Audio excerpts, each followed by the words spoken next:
Brandon Fugal has never evacuated Skinwalker Ranch. Through 5 seasons of aerial phenomenon, underground discoveries, crew hospitalizations, and instrument readings that dismantled every conventional explanation his scientific team applied to them, the investigation kept moving, until the drilling operation reached something that responded, not resisted, responded, and Brandon Fugal made a decision that nobody in the investigation's history has ever made before. Subscribe and stay until the very end, because what responded to that drill changed everything. Brandon Fugal's ownership of Skinwalker Ranch has been defined by a single operational commitment that has distinguished his investigation from every prior program that engaged seriously with the property: the commitment to continuation, where the Sherman family eventually reached the limit of what sustained exposure to the ranch's phenomenon could ask of a family trying to maintain an ordinary life, and sold. Where the NIDS program eventually exhausted the resources and the institutional patience that Robert Bigelow's private funding could sustain and wound down. Where the AAWSAP initiative eventually reached the point at which the classified research program's findings had produced a body of evidence that the government determined required management rather than continued investigation, and discontinued. Fugal kept going. The investigation he built around the property was designed specifically to outlast the forces that had stopped every prior program: the financial pressure, the institutional resistance, the personal toll, and the specific quality of sustained anomalous exposure that the ranch produces in the people who spend serious time on it. The monitoring infrastructure he installed runs continuously. The scientific team he assembled has the professional credentials to withstand the institutional skepticism that prior programs encountered. The broadcast format he chose gives the investigation a public accountability that private programs never had. Every design decision was oriented toward the same outcome, keeping the investigation moving regardless of what the ranch produced. That commitment has been tested across 5 seasons. The aerial phenomenon that defies every aerodynamic principle, the investigation's aerospace credentialed team applies to it. The underground structures whose geometric consistency no geological model accounts for. The crew members whose medical evacuations documented physical effects that attending physicians could not attribute to any known environmental cause. The instrument readings whose values Travis Taylor has been choosing every public word about with the specific care of a physicist who knows what his data is showing and understands the implications of stating it plainly. Through all of it, the investigation kept moving. The evacuation that this video documents is the first time in 5 seasons of investigation that the decision to stop, not pause, not suspend a session, but evacuate, was made. What produced that decision is what the drilling operation reached, and what the drilling operation reached responded to being reached in a way that made evacuation the only responsible choice. The Skinwalker Ranch drilling operation is the investigation's most direct attempt to physically access the underground formation that the sonar and ground-penetrating radar work of the middle seasons established as the property's most significant and most anomalous feature. The sonar returns from beneath the mesa that produced the investigation's first clear picture of the underground environment, identified significant structured voids at depths whose geometry was inconsistent with natural cave formation, too consistent in their proportions, too regular in their arrangement, and too specifically located at positions corresponding to the surface zones of maximum electromagnetic anomaly to be accounted for by the natural dissolution processes that produce cave systems in comparable geological environments. The drilling operation was designed to close the distance between the investigation's instrument-based knowledge of the underground formation and the physical reality of what the instruments had been mapping. The approach methodology developed across the operation's prior attempts, the lateral entry angles that avoided the direct vertical descents whose resistance events had terminated earlier drilling efforts, the geological assessments that identified the formation boundary zones where penetration was most viable, and the instrument monitoring that tracked the formation's response to the drilling in real time, had produced progressively more successful approaches to the underground structures with each season's operational iteration. The resistance that the formation had produced in response to prior drilling attempts had been the most consistent evidence that whatever was underground was not indifferent to the investigation above it. Equipment failures at specific depths, whose mechanical analysis produced no conventional explanation, flooding events that filled bore holes precisely when the drilling reached the depth boundaries of the most significant underground features. Electromagnetic interference that disabled drilling instrumentation in the approach zones with a timing and a specificity that correlated directly with the underground formation's mapped position. All of that prior resistance had been calibrated to the capability of the drilling operation that produced it, increasing in intensity as the operation's methodology improved and decreasing in specificity as the operation's approach changed in ways that apparently required adjustment. The evacuation that this video documents occurred because the most recent drilling approach did not encounter resistance in the pattern the prior attempts had established. It encountered something different, not the familiar resistance of the formation pushing back against the approach, something that the formation did in response to the drilling reaching a specific point in the underground structure that was not resistance in any conventional sense. It was response.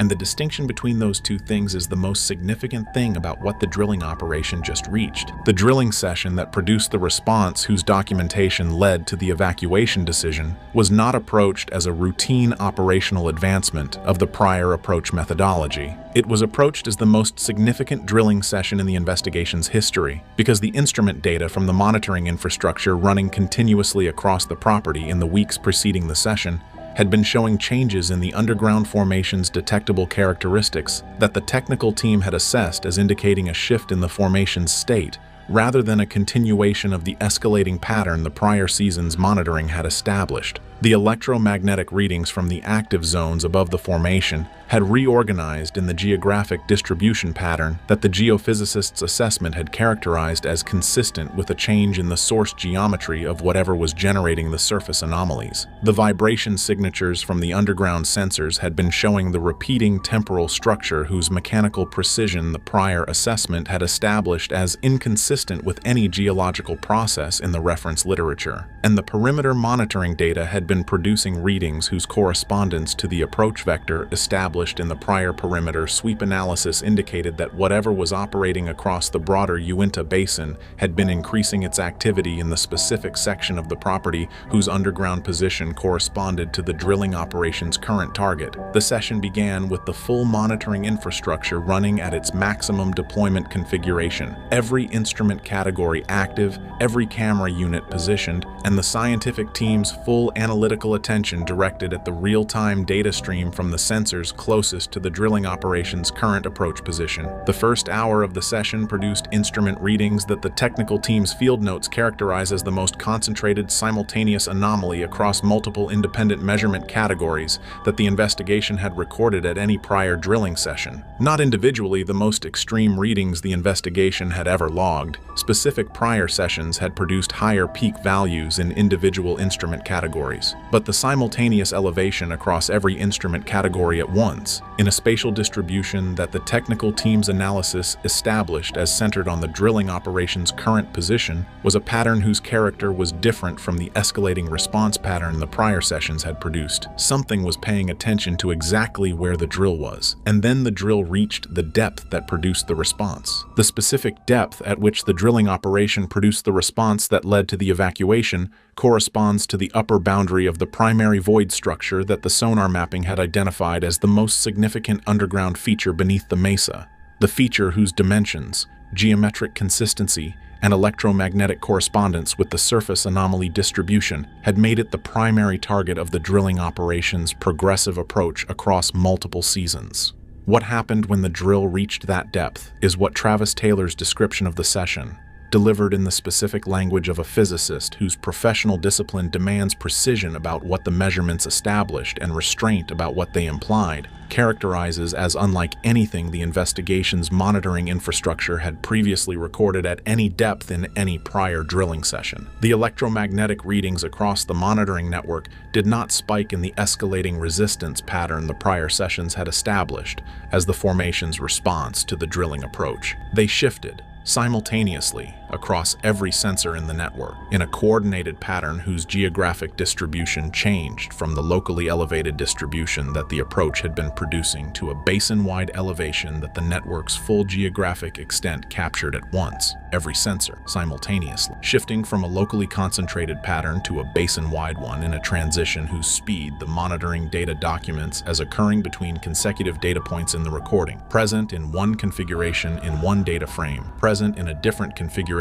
in the next, with no transitional period. The acoustic sensors registered the simultaneous transition in the infrasound range, a shift from the repeating temporal structure the prior monitoring had been logging to a single sustained signal whose frequency and whose internal structure the audio specialist characterized in real time as unlike anything in the prior investigation's acoustic record. The ground vibration sensors logged a signature at the target depth that was not the mechanical vibration of the drilling equipment encountering geological resistance. It was something else, something that the vibration analysis characterizes as emanating from within the void structure, rather than from the geological material surrounding it, a signature consistent with a large-scale physical event occurring inside the underground space rather than in the formation surrounding. The source of that event is inside the underground structure that the drilling operation had just reached the boundary of, and the event's occurrence in direct temporal correspondence with the drill reaching that boundary is what produced the response designation rather than the resistance designation in the investigation team's characterization of what the session documented. The 11 minutes between the drill reaching the target depth and Brandon Fugal making the evacuation decision are documented in the investigation's complete session record across every instrument category and every camera unit running at the time.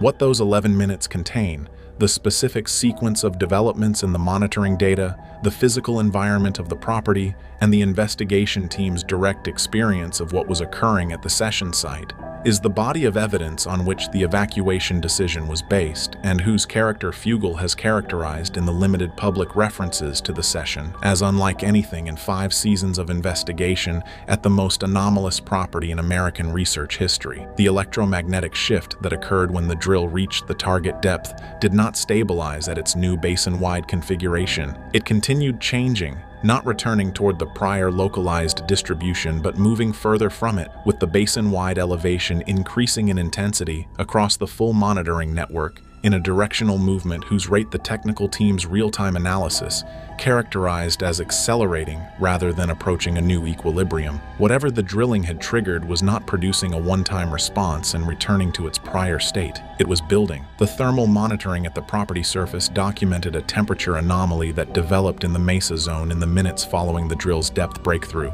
an elevation in the ambient thermal environment of the mesa's surface whose magnitude and whose geographic extent the prior monitoring baseline identified as without precedent in the investigation's surface thermal record. The mesa was warming, not dramatically.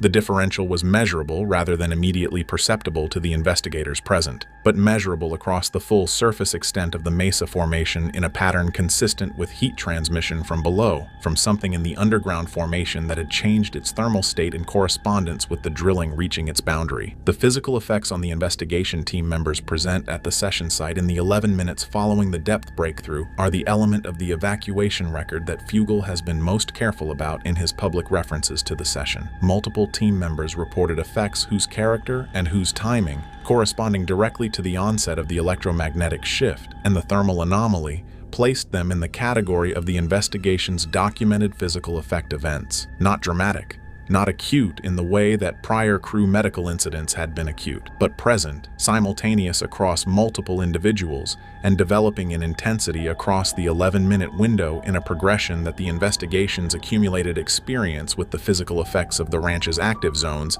gave Fugal the specific context to assess as requiring a response before the progression continued further. Brandon Fugal made the evacuation decision at the 11-minute mark of the post-breakthrough monitoring window. The decision was not made through a formal consultation process or a committee review of the session data. It was made by Fugal directly, communicated to the session team immediately, and implemented without the deliberation that decisions of comparable operational significance in the investigation's prior history had typically involved. The speed of the decision reflects something about the character of what the 11 minutes had produced in a man whose 5 seasons of sustained engagement with the most anomalous property in American research history had given him a reference framework for assessing when the investigation was operating within conditions it was equipped to manage and when it was not. Fugal's reference framework has been built across 5 seasons of decisions about how far to push the investigation in response to what the ranch produces.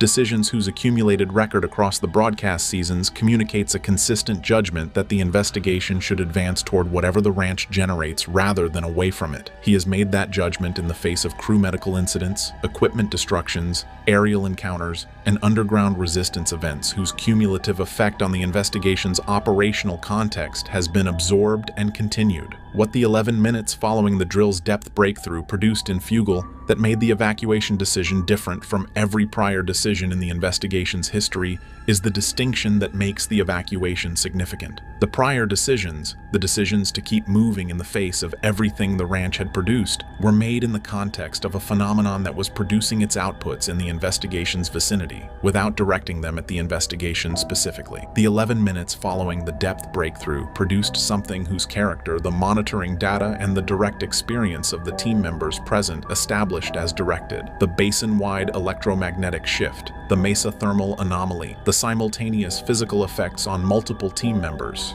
their simultaneous onset in direct correspondence with the drilling reaching the target depth, their progressive intensification across the 11-minute window, and their geographic concentration on the investigation's specific position all indicated a response whose source was aware of exactly where the drilling operation was and was producing its outputs in direct correspondence with what the drilling had done. Fugal evacuated because the investigation had produced something that was responding to it rather than simply occurring around it, and the appropriate response to a phenomenon that has demonstrated awareness of your investigation is to assess what you have documented before continuing to do the thing that produced the response. Travis Taylor's analysis of the session data from the drilling response event is the scientific foundation on which the investigation's understanding of what the 11 minutes documented is being built. And his characterization of what the analysis has produced is the most significant scientific communication about the Skinwalker Ranch investigation that has been made in the public record since his involvement with the property began. Taylor applied his full professional methodology to the session data, the systematic process of conventional explanation elimination, whose output he treats as the necessary precondition for entertaining unconventional interpretation, and whose application to the Skinwalker Ranch evidence across 5 seasons has progressively reduced the range of conventional explanations available for what the investigation's instruments have been detecting. The electromagnetic shift analysis produced the finding that Taylor has characterized in his public references to the session with the most direct language he has applied to any single piece of Skinwalker Ranch evidence across his seasons on the property. The simultaneous basin-wide reconfiguration of the electromagnetic monitoring network's readings in the interval between consecutive data points is not consistent with any electromagnetic propagation mechanism in the physical literature. Electromagnetic fields do not reorganize instantaneously across geographic scales of the magnitude the session data documents. The propagation of electromagnetic effects through any medium occurs at finite velocity, at the speed of light through vacuum, at reduced velocities through conductive and lossy media. The monitoring network's geographic extent is large enough that instantaneous reconfiguration across its full span is not physically possible through any known electromagnetic mechanism. What the data shows happened is not something that known physics permits. Taylor's characterization of that finding, delivered in the restrained, precisely chosen language that his professional discipline demands, is the closest he has come in 5 seasons of public communication about the ranch's evidence to saying plainly that what the investigation's instruments documented is operating outside the known physical framework. The vibration analysis produced a complementary finding whose implication Taylor characterizes with comparable directness. The source of the vibration signature logged at the target depth is inside the underground void structure, not in the geological material at the void's boundary, inside the void. Something inside the underground space that the drilling operation reached the boundary of produced a physical event in direct temporal correspondence with the drilling reaching that boundary. The event's characteristics are documented. Its source location is established. Its correspondence with the drilling's depth depth breakthrough is beyond coincidence in the statistical sense. What produced it,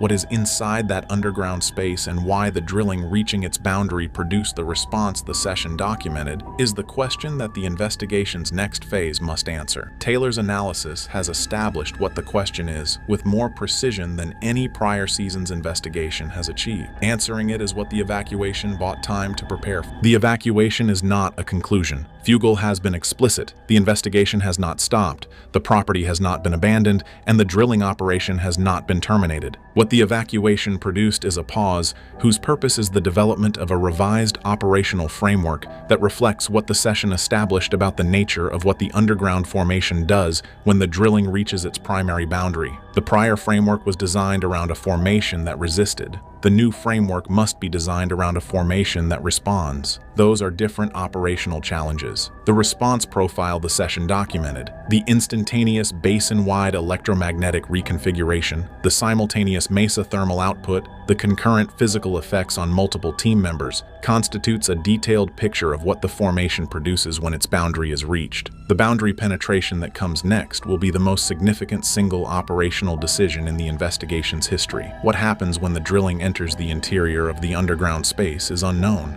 The evacuation bought time to prepare for that unknown, with the full weight of what the session established about what is waiting on the other side. 5 seasons of Skinwalker Ranch investigation documented a phenomenon that resisted. Resistance is passive, the phenomenon declining to be reached. What the drilling session documented is not resistance. It is response. Active, directed, calibrated to the specific action that produced it, and produced at a scale the prior resistance events never approached. The distinction matters more than anything the investigation has previously established. A phenomenon that resists can be mapped and progressively understood. A phenomenon that responds has demonstrated awareness specific enough to produce directed output in correspondence with a specific action at a specific location. Whatever is inside the underground formation knows the drilling reached its boundary. It responded to prove it. The evacuation is the investigation's acknowledgement of what that demonstration means. The drilling that goes back into the ground will go back knowing that what is on the other side of the boundary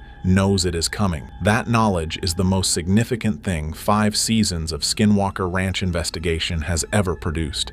And what the drilling finds when it crosses the boundary with that knowledge is what every prior season has been building toward.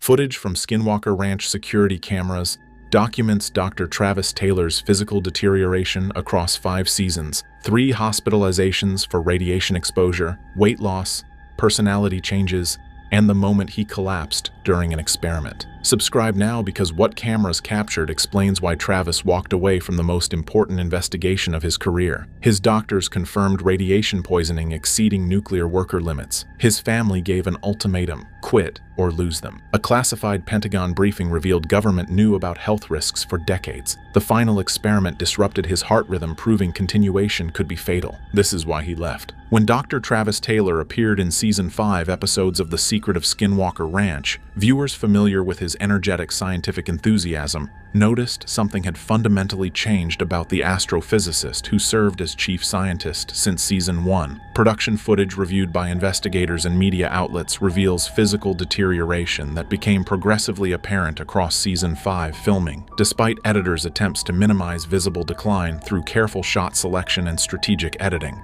Early Season 1 episodes show Travis as robust and energetic, constantly moving between experiment locations, eagerly discussing theoretical frameworks, displaying boundless enthusiasm characteristic of someone discovering genuinely anomalous phenomena worthy of serious scientific investigation. By contrast, Season 5 footage shows noticeably thinner, Travis moving more slowly between locations, frequently pausing during conversations as if struggling to maintain concentration, exhibiting visible fatigue during investigations that previously energized him, and displaying physical mannerisms suggesting chronic pain, including frequent grimacing, careful movement patterns protecting specific body areas, and visible discomfort during activities requiring extended standing or physical exertion. Behind-the-scenes footage never broadcast reveals even more concerning details, including Travis requiring extended breaks between filming segments, production crew expressing concern about his appearance, and multiple instances where Travis requested sitting down during investigations he would previously have conducted while standing and moving throughout areas. Medical experts who reviewed selected footage noted Travis displayed classic signs of someone experiencing chronic radiation exposure effects, including visible weight loss,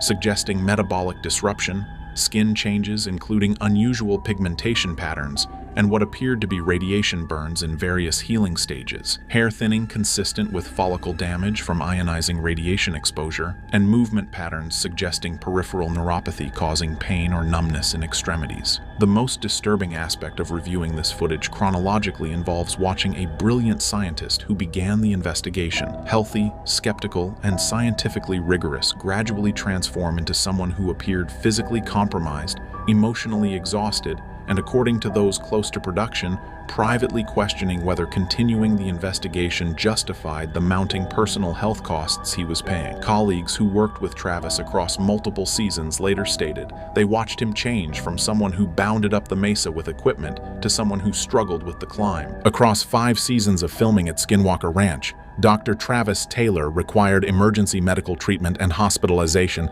on 3 separate occasions, following experiments that exposed him to dangerous radiation levels or triggered acute medical emergencies that production staff and fellow investigators witnessed in real time. The first hospitalization occurred during Season 2 following a high-energy experiment on the mesa where the team was conducting electromagnetic pulse tests near the location where ground-penetrating radar had detected the massive underground metallic structure. Travis was operating equipment when he suddenly experienced what he described as the worst headache of his life, intense pressure inside his skull that felt like his head would explode, followed by uncontrollable nosebleed and temporary vision disturbances, including blind spots and inability to focus on objects. Emergency room physicians who examined Travis documented dangerously elevated intracranial pressure, the pressure of cerebrospinal fluid surrounding brain and spinal cord, with measurements typically seen only in patients with brain tumors, severe head trauma, or acute infections. Comprehensive CT scans and MRI imaging found no tumors, no bleeding, no structural abnormalities that would explain the sudden pressure spike, leaving medical professionals unable to provide explanation for what caused this acute medical emergency. Blood work revealed Travis had been exposed to significant ionizing radiation during the experiment based on cellular damage markers and biomarker patterns, though investigators could not identify the radiation source or explain how exposure occurred. The second hospitalization happened during Season 3 when the team was conducting drilling operations, attempting to reach the underground structure. Travis suddenly experienced severe vertigo, described as the entire environment spinning violently, followed by uncontrollable vomiting and complete loss of consciousness that required team members to physically carry him off the mesa because he couldn't stand or walk. Hospital neurological examination and emergency brain MRI revealed temporary inflammation and swelling in specific brain regions associated with electromagnetic sensitivity and vestibular function controlling balance and spatial orientation. Neurologists documented that the inflammation pattern was consistent with exposure to extremely powerful electromagnetic fields, but couldn't identify environmental sources that would produce fields strong enough to cause this level of acute brain tissue response. The third hospitalization occurred during Season 4, when the team conducted a 1.6 gigahertz frequency generation experiment, attempting to stimulate response from the underground structure. Travis experienced sudden severe chest pain, irregular heartbeat, and breathing difficulty. Following Dr. Travis Taylor's third hospitalization and increasingly frequent episodes of unexplained medical symptoms occurring between filming sessions, his personal physicians conducted comprehensive medical evaluations, including specialized testing protocols designed to detect radiation exposure effects and assess cumulative damage from repeated exposure to ionizing radiation across multiple years. Blood work revealed alarming patterns, including significantly depressed white blood cell counts indicating bone marrow suppression, elevated liver enzymes suggesting organ stress from processing radiation-damaged cellular material, and unusual concentrations of specific biomarkers that medical literature associates with chronic radiation exposure rather than acute single exposure incidents. Bone marrow biopsy performed to investigate the white blood cell suppression revealed cellular damage patterns that hematologists confirmed were consistent with ionizing radiation exposure, causing damage to stem cells responsible for blood cell production. Most concerning to Travis's medical team, the damage appeared cumulative rather than acute, suggesting repeated exposure over extended time frames had created progressive deterioration of bone marrow function that could potentially lead to more serious hematological conditions, including increased cancer risk, immune system dysfunction, and potentially life-threatening complications if exposure continued. Additional specialized testing measured chromosomal damage in Travis's cells using techniques that detect radiation-induced breaks and aberrations in DNA structure. Results showed significantly elevated levels of chromosomal damage compared to normal population baselines, with damage patterns that radiation biologists confirmed were characteristic of exposure to mixed radiation fields, including both electromagnetic radiation and potentially particle radiation from unknown sources. Travis's physicians provided him with explicit medical advice that continuing to work in environments with elevated radiation levels posed serious long-term health risks, including substantially increased cancer probability, accelerated aging of multiple organ systems, potential permanent immune system compromise, and possibility of acute life-threatening events if he experienced another severe exposure incident. The physicians documented that Travis's cumulative radiation exposure across 5 seasons of Skinwalker Ranch investigation had already exceeded recommended lifetime limits for occupational radiation workers in nuclear facilities, and continuing exposure could push him into ranges associated with deterministic health effects that occur with certainty rather than probability once exposure thresholds are crossed. Travis was advised in unambiguous medical terms that he needed to either cease working at locations with elevated radiation, or accept that he was making a conscious choice to sacrifice long-term health for short-term investigative goals. Behind the public-facing professional image of Dr. Travis Taylor as enthusiastic scientist pursuing groundbreaking investigation at Skinwalker Ranch, his immediate family was watching someone they loved deteriorate physically and psychologically under pressures they felt powerless to stop. Travis's wife, whose identity he has protected by never naming publicly in interviews or on the show, witnessed her husband's transformation from healthy scientist, excited about investigating genuine anomalies, into someone experiencing chronic health problems, frequent medical emergencies, and psychological effects that changed his personality and behavior at home. She watched him lose significant weight despite eating normally, observed him experiencing chronic pain that required increasingly strong pain medication, noticed his hair thinning and skin developing unusual discoloration patterns, and became alarmed when he began having nightmares so severe he would wake up screaming without memory of what he dreamed. His children, who had initially thought their father's work on a television show about mysterious phenomena was exciting and made him seem cool to their friends, began expressing concerns about why Daddy kept going to the hospital, why he looked tired all the time, and why he seemed different when he came home from filming trips. According to sources close to the family, Travis's wife reached a breaking point during season 4, following his 3rd hospitalization, when she realized the pattern was escalating rather than improving, and that each subsequent medical emergency seemed more severe than the previous one. She gave Travis an ultimatum that forced him to choose between continuing his work at Skinwalker Ranch and maintaining his marriage and relationship with his children. The ultimatum was delivered in unambiguous terms: either quit the show and stop exposing yourself to whatever is causing these medical emergencies, or accept that the family cannot continue living with the constant fear that the next phone call will be hospital staff informing them you've had another medical crisis or worse. She explained that the children were developing anxiety about him leaving for filming trips because they feared he wouldn't come back, that she couldn't sleep during filming periods because she was terrified of receiving emergency calls, and that the psychological toll on the entire family of watching him deteriorate was unsustainable regardless of how important he believed the scientific investigation to be.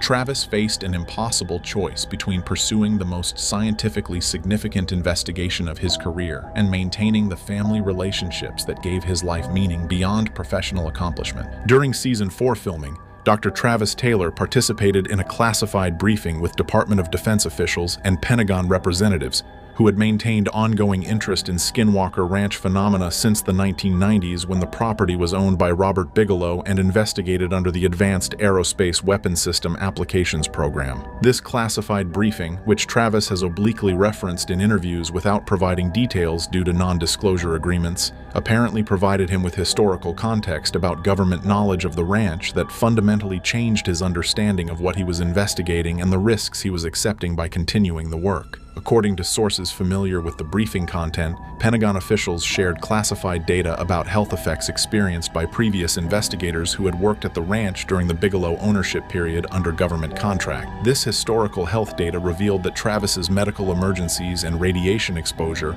were not unique anomalies, but rather part of a documented pattern affecting multiple investigators who had spent extended time conducting experiments at the ranch. The classified files apparently contained medical records showing that several previous investigators had experienced similar symptom patterns, including unexplained radiation exposure, acute medical emergencies during experiments, progressive health deterioration over time, and in at least one case, permanent health damage requiring the investigator to end their career in physics and accept disability status. Most disturbing to Travis, the briefing apparently revealed that government officials had known about these health risks for decades but had not warned current investigators about the documented pattern because doing so would require acknowledging classified information about previous government investigation of the property. The briefing also apparently provided Travis with technical data about the underground structure that government analysts had collected in the 1990s, showing radiation emission patterns and electromagnetic field characteristics that explained why investigators working directly above or in proximity to the structure experienced acute health effects. Travis reportedly pressed the Pentagon officials about why they had allowed current investigation to proceed without warning about known health risks, and received responses suggesting that the potential scientific and national security value of the investigation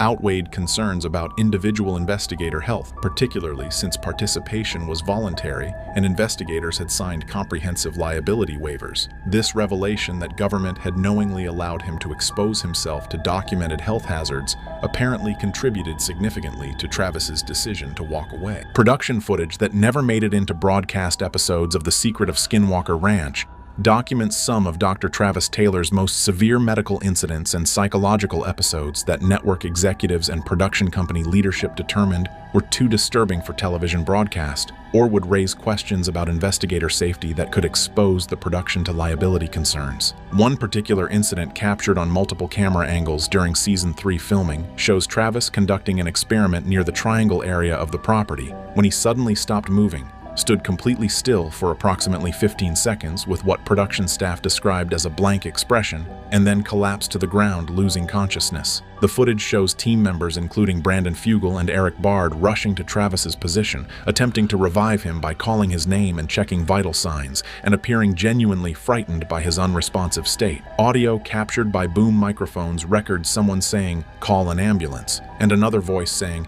"His pulse is really weak." Travis regained consciousness after approximately 30 seconds and appeared disoriented, asking where he was, and initially not recognizing the people surrounding him. This footage was deemed too disturbing for broadcast because it would raise obvious questions about whether continuing investigation was worth risking scientists' lives. Additional unaired footage documents Travis experiencing what appear to be psychological effects during and after certain experiments, including moments where his speech patterns changed. His typical scientific vocabulary was replaced with disjointed statements that didn't follow logical progression, and his affect became flat and emotionless in ways completely inconsistent with his normal energetic personality. In one particularly disturbing sequence that sources close to production say was immediately flagged by editors as unusable for broadcast, Travis is conducting an electromagnetic experiment when he begins speaking in what sounds like a different voice with different vocal characteristics and cadence patterns, saying things that don't relate to the experiment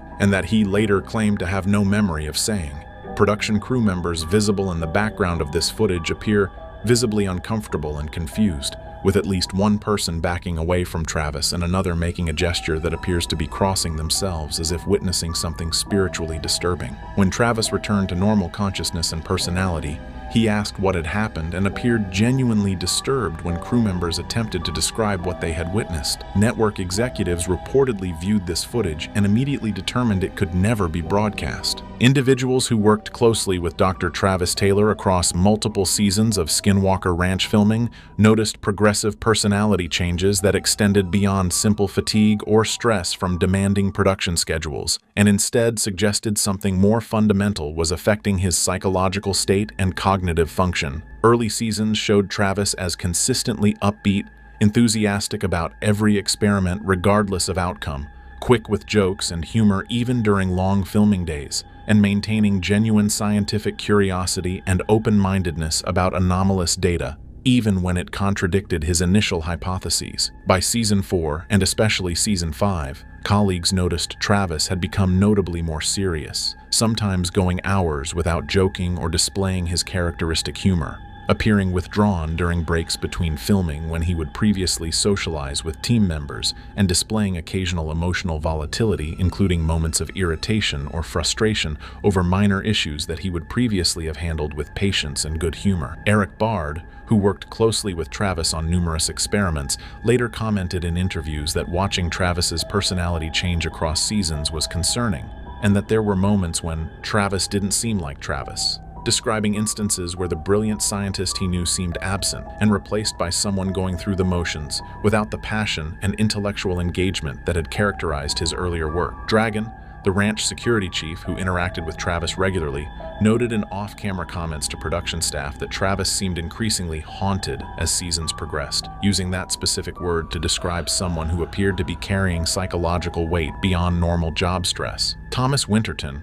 the ranch superintendent who spent extensive time with Travis during investigations, observed that Travis became notably more cautious and even fearful during certain experiments in later seasons, sometimes expressing reluctance to proceed with planned activities or suggesting modifications to keep team members at safer distances from phenomena, representing a significant change from his earlier willingness to personally expose himself to potential risks in pursuit of data. Most concerning to several colleagues was Travis's increasingly frequent mention of dreams and nightmares involving the ranch, with Travis occasionally describing in disturbing detail dreams where he was trapped underground or being watched by something he couldn't see. These dream descriptions began appearing more frequently in Travis's casual conversation during season 4, and became more intense and more frequently mentioned during season 5, suggesting to those who knew him well that something about the ranch was penetrating his subconscious. Dr. Travis Taylor's decision to walk away from Skinwalker Ranch crystallized during a specific experiment conducted near the end of season 5, filming that produced effects severe enough to convince him that continuing the investigation would require accepting risks he was no longer willing to take, given his family situation and mounting health concerns. The experiment involved generating high-energy electromagnetic pulses directed toward the mesa area where the underground structure has been detected, using equipment capable of producing significantly more power than previous experiments in an attempt to stimulate measurable response from whatever generates the ranch's anomalous phenomena. Travis was operating the pulse generator and monitoring instrumentation when the equipment suddenly surged beyond programmed parameters,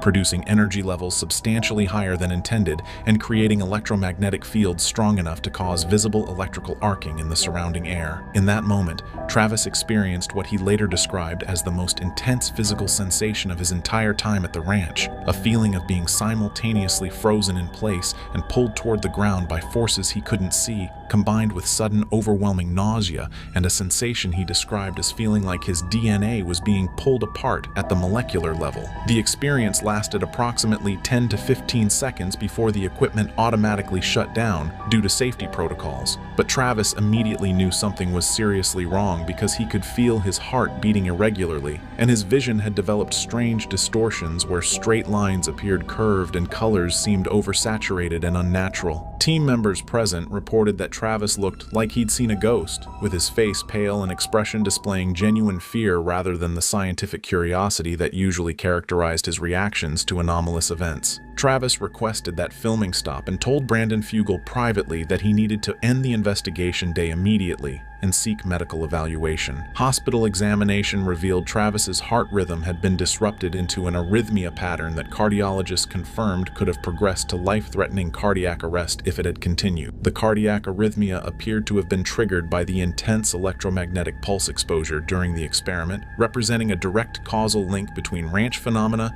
and potentially fatal medical emergency. This incident, coming after years of accumulated smaller incidents and mounting pressure from family, apparently represented the final straw that convinced Travis he needed to step away from regular investigation participation before the next incident killed him. Following his departure, Travis focused on health recovery and family. Medical monitoring showed gradual improvement in white blood cell counts and liver enzymes, though doctors warned chromosomal damage and increased cancer risk remain permanent consequences. Travis states publicly the ranch represents the most significant scientific anomaly of his career, but acknowledges the personal cost was higher than I understood. He occasionally consults remotely without physical ranch presence. His relationship with Brandon Fugal remains positive. Travis believes investigation must continue because phenomena are real and important, but future investigators need better safety protocols and transparent warnings about documented health risks. Ground-penetrating radar found a massive metallic structure buried 200 feet beneath Skinwalker Ranch. It's 300 feet long with perfect geometric angles that geology cannot create. Material density suggests metal alloys that don't exist in surrounding rock. The structure has been there for 2,000 to 3,500 years based on sediment layers above it. Most shocking, it's still active, generating electromagnetic pulses every 47 seconds. Subscribe now because what's buried under that Utah mesa predates known civilization and is operational ancient technology that scientists cannot explain. The discovery of the massive underground structure at Skinwalker Ranch wasn't a single eureka moment, but rather the culmination of months of systematic scientific investigation using progressively more sophisticated scanning technologies that built upon initial anomalous readings that the team couldn't explain through conventional geological or natural phenomena. The investigation began when Dr. Travis Taylor, the ranch's chief scientist with doctorates in optical science, aerospace systems engineering, and astronomy, was analyzing electromagnetic field data collected during routine monitoring of the property, and noticed consistent anomalies emanating from beneath the mesa rather than from the airspace above, where most of the ranch's documented phenomena typically manifest. The electromagnetic readings showed regular pulse patterns originating from underground that were too consistent, too structured, and too mathematically precise to be natural geological processes like piezoelectric effects from shifting rock layers under tectonic pressure or random mineral deposits creating magnetic interference. Travis proposed conducting ground-penetrating radar surveys to determine if there was a physical source for these electromagnetic emissions beneath the surface, and Brandon Fugal approved the substantial expenditure for commercial GPR equipment capable of imaging subsurface structures. The initial scans using standard archaeological ground-penetrating radar equipment could only penetrate approximately 30 feet deep, showing tantalizing hints of density anomalies that suggested something unusual was buried at greater depth, but not providing clear imaging of whatever was generating the deeper electromagnetic signatures. Recognizing the limitations of standard equipment, Brandon made the decision to bring in industrial-grade ground-penetrating radar typically used for mining surveys and deep geological assessments, equipment capable of imaging structures to depths exceeding 300 feet below the surface. These more powerful scans, conducted over a 2-week period covering the entire mesa area in a systematic grid pattern, revealed the full scope of the buried structure for the first time, showing a massive geometric object at a depth that placed it well below any known archaeological layers or historical human activity in the region. The data was so unexpected and contradicted known geology so dramatically that Travis initially suspected equipment malfunction or misinterpretation of natural geological features like lava tubes or mineral deposits. To verify the findings and eliminate the possibility of equipment error, Brandon contracted 3 separate independent geophysical survey companies to conduct their own scans of the same area using completely different technologies: gravimetric sensors measuring subtle gravitational field variations, seismic reflection surveys, and electromagnetic induction mapping. The technical specifications of the buried structure revealed through multiple independent scanning technologies provide unprecedented detail about its characteristics, dimensions, and properties that definitively distinguish it from any known natural geological formation or human construction in the archaeological record. Ground-penetrating radar surveys conducted over 6 months using multiple frequencies and scanning angles revealed an object buried approximately 200 to 250 feet beneath the mesa's surface, positioned at a depth that places it well below any known archaeological layers, historical human settlements, or mining operations that might have occurred in the region throughout documented history. The structure measures approximately 300 feet in length, 150 feet in width, and an estimated 40 feet in height based on radar returns and density analysis, making it roughly the size of a modern commercial building buried completely underground. What makes the object unmistakably artificial rather than natural is its geometric precision that violates every principle of how geological features form through natural processes. The radar images show straight edges forming perfect right angles, parallel surfaces maintaining absolutely consistent distances across hundreds of feet, and symmetrical proportions that natural rock formations simply cannot exhibit because geological features form through processes like erosion, sedimentation, volcanic activity, and tectonic forces that create irregular, organic, asymmetrical shapes. The underground anomaly at Skinwalker Ranch displays all the hallmarks of deliberate construction following a geometric design blueprint with mathematical precision. Material composition analysis using advanced gravimetric sensors that measure subtle variations in gravitational fields caused by different material densities revealed that the structure is significantly denser than the surrounding sandstone and limestone geology of the mesa. The density readings suggest the object contains metallic elements in concentrations far exceeding anything that would occur naturally in that specific geological context through mineral deposits or ore formations. Spectrographic analysis of electromagnetic signatures bouncing off the structure and returning to surface sensors indicates the presence of metals and possibly engineered metal alloys that don't match the iron oxide traces, copper deposits, and standard mineral content of the surrounding sedimentary rock layers. Most puzzling is the structure's orientation and positioning within the geological strata. It's not aligned with any natural geological features, fault lines, or sedimentary layers, but appears to have been deliberately placed at a specific location and precise depth, as if whoever or whatever constructed it wanted it hidden beneath a specific thickness of overburden but still at a recoverable depth rather than buried so deep it could never be accessed by future civilizations with drilling technology. The most unsettling and scientifically inexplicable aspect of the underground structure at Skinwalker Ranch isn't simply that it exists or appears artificially constructed, it's that the object is actively generating electromagnetic fields and energy emissions that prove it remains operational despite being buried for what geological analysis suggests could be thousands of years. This discovery transformed the investigation from an archaeological curiosity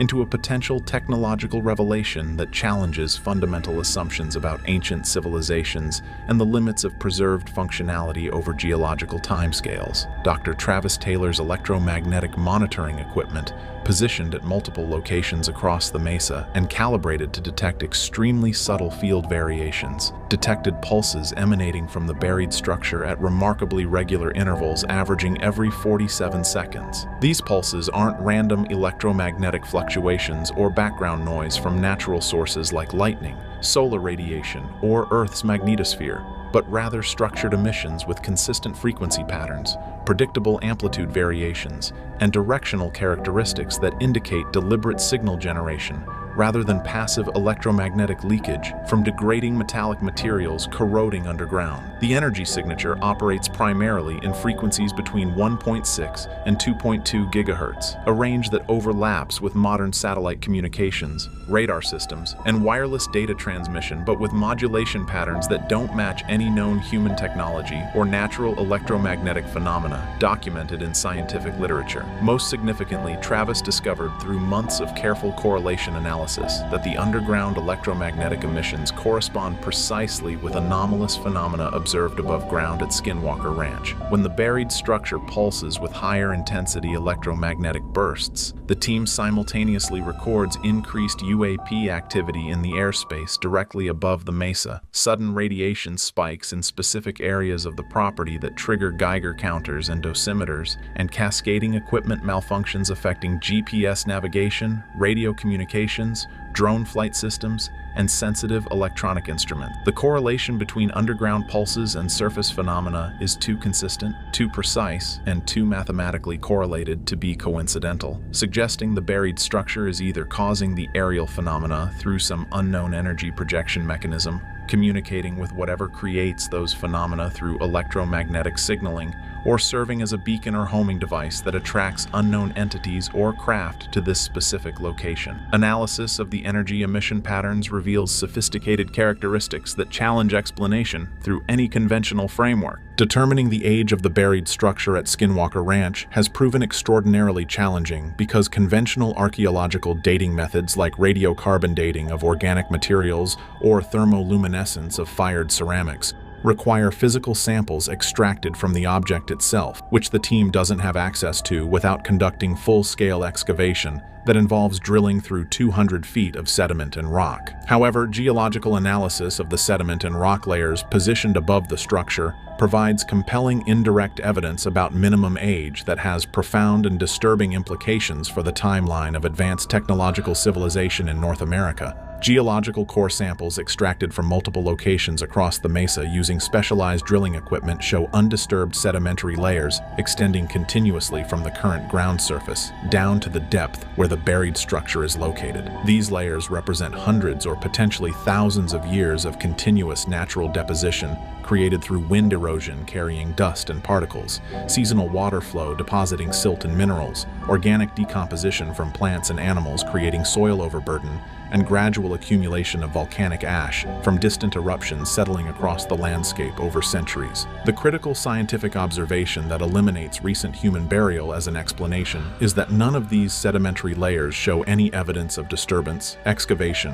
or backfilling that would necessarily occur if humans had dug a massive hole measuring 300 feet long and 150 feet wide, lowered or constructed a building-sized object into that excavation, and then refilled the hole with soil and rock. If the structure had been placed underground at any point in recent historical or even prehistoric human history, the geological record would show clear disruption signatures in the sediment layers, mixed soil horizons, disturbed stratification, tool marks, compaction differences between original geology and backfilled material. The complete absence of such disturbance indicators in the core samples suggests the structure was already in its current position before the overlying sediment began accumulating naturally through geological processes operating over extended timescales. Geological dating of the sediment layers directly above the structure using optically stimulated luminescence, a technique that measures when mineral grains were last exposed to sunlight before being buried, indicates the overburden has been accumulating for approximately 2,000 to 3,500 years, meaning the structure must have been in place before that accumulation period began. This timeline predates any known advanced civilization in North America capable of creating sophisticated geometric construction at this scale,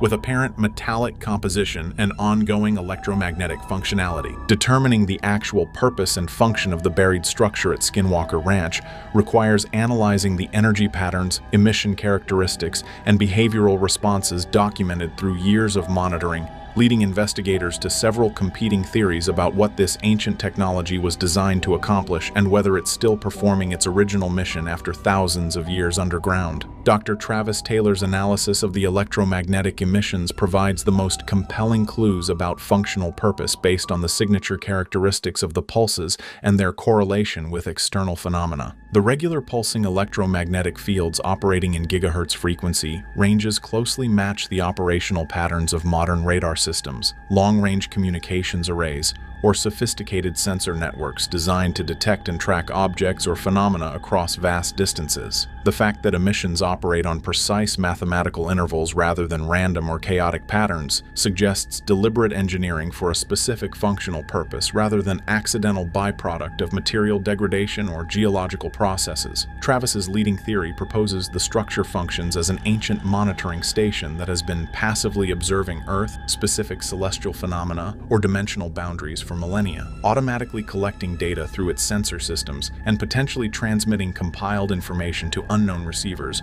through the electromagnetic pulses detected by surface equipment. The emissions correlation with astronomical cycles provides supporting evidence for this monitoring station hypothesis. The structure's energy output varies in predictable patterns aligned with Earth's 24-hour rotation, shows amplitude changes corresponding to lunar orbital phases, and exhibits frequency modulations that track solar activity cycles, including sunspot formation and coronal mass ejections. This astronomical synchronization suggests whatever technology exists underground remains actively tracking planetary dynamics and celestial mechanics, maintaining operational alignment with cosmic rhythms despite being buried beneath hundreds of feet of accumulated sediment. Alternative functional theories proposed by team members and outside experts include power generation or energy collection capabilities, with the structure possibly serving as a geothermal energy harvesting facility that taps into Earth's internal heat, an electromagnetic field collection system that draws power from the planet's magnetosphere, or an exotic energy conversion technology that operates on principles beyond current scientific understanding. The consistent kilowatt range power output, detected through surface measurements over extended monitoring periods without any apparent fuel source or external power input, suggests either an incredibly efficient internal power generation system or environmental energy harvesting that has operated continuously for thousands of years without maintenance or refueling. Within hours of Brandon Fugal making public announcements about the underground structure discovered at Skinwalker Ranch during a scientific conference presentation, federal government agencies launched a coordinated and aggressive response clearly designed to suppress information, control access to the discovery site, and potentially prosecute Brandon and his team for violating national security restrictions that appeared to have been retroactively applied to cover this specific situation. The speed and intensity of the government's reaction strongly suggested they were already monitoring the Skinwalker Ranch investigation and had contingency plans ready to execute immediately if Brandon went public with findings about the buried structure. Department of Defense officials contacted Brandon directly by phone before he had even departed the conference venue where he made his announcement, demanding he immediately cease all public discussion, turn over all scan data and analysis results to federal custody, and halt any plans for excavation or further investigation of the underground anomaly. The officials cited national security concerns and invoked provisions of federal law allowing classification of discoveries on private property if they relate to technologies, materials, or information deemed relevant to defense interests or potential threats to national security. Brandon's legal team was simultaneously served with formal notices, warning that any further public disclosure of technical information about the underground structure could result in prosecution under espionage statutes, typically reserved for cases involving disclosure of classified weapon systems or intelligence operations. Pentagon lawyers argued in these legal notices that the electromagnetic signatures, potential advanced materials, and unknown technology represented by the buried structure automatically fell under government jurisdiction for mandatory national security review, regardless of whether the technology originated from human or non-human sources, and regardless of the fact that it was discovered on private property legally owned by Brandon Fugal. Most aggressive and revealing was the government's immediate attempt to acquire Skinwalker Ranch itself through purchase or legal seizure. Federal officials contacted Brandon within days of his announcement with offers to purchase the property at substantially above market value, framing the acquisition as a generous opportunity that would allow him to avoid potential legal complications, financial penalties, and criminal prosecution that might result from continued private ownership and investigation of a site now deemed relevant to national security. When Brandon firmly refused to sell despite increasingly generous financial offers, the tone of government communications shifted dramatically to threats of eminent domain proceedings where federal authorities could forcibly acquire the property by claiming national security necessity, justified overriding private property rights. Dr. Travis Taylor's comprehensive scientific analysis of the underground structure at Skinwalker Ranch represents the most detailed technical examination of potentially non-human or ancient advanced technology ever conducted by a credentialed scientist willing to stake his professional reputation on findings that mainstream academia refuses to acknowledge or seriously consider. Travis holds multiple advanced degrees, including doctorates in optical science and engineering, aerospace systems engineering, and astronomy, giving him unique multidisciplinary qualifications to analyze the complex technical aspects of electromagnetic emissions, material science, structural engineering, and astronomical correlations that this discovery encompasses. His technical breakdown addresses three fundamental questions that define the significance of this find. What materials comprise the structure based on indirect analysis through scanning technologies? What functional purpose does it serve based on its underground's energy emissions and behavioral patterns, and who or what entity possessed the technological capability to construct such a system and bury it at this location thousands of years ago. Material composition analysis based on electromagnetic induction responses, gravimetric measurements, and radar return characteristics indicates the structure contains metallic elements with density and conductivity properties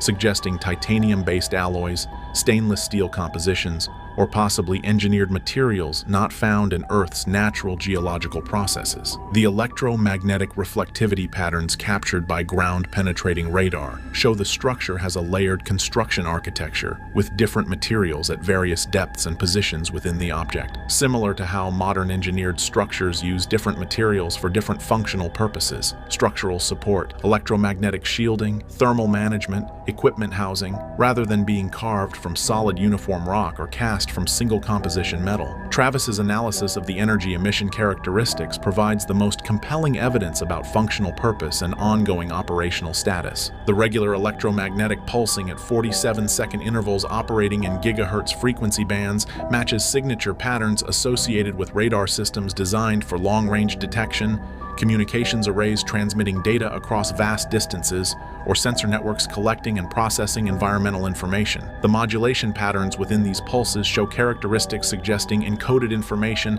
rather than simple carrier waves, implying the structure may be actively transmitting data about observations, measurements, or detected phenomena to receivers at unknown locations. Most intriguing is Travis's documentation of how the underground emissions synchronize with astronomical phenomena, including Earth's rotation creating 12-hour cyclical patterns, lunar phases causing predictable amplitude variations, and solar activity triggering frequency modulations. Brandon Fugal's decision to excavate despite government warnings required months of preparation, specialized drilling equipment capable of reaching 300-plus feet, international teams of scientists and engineers, comprehensive safety protocols, and armed security to prevent federal interference. The strategy called for phased approach, preliminary test drilling at the structure's edge, remote sensing through drill holes, then controlled access shaft if safe. But as drill bits approached within 50 feet of the structure's surface, everything went wrong. Electromagnetic detectors registered massive energy spikes exceeding years of monitoring data.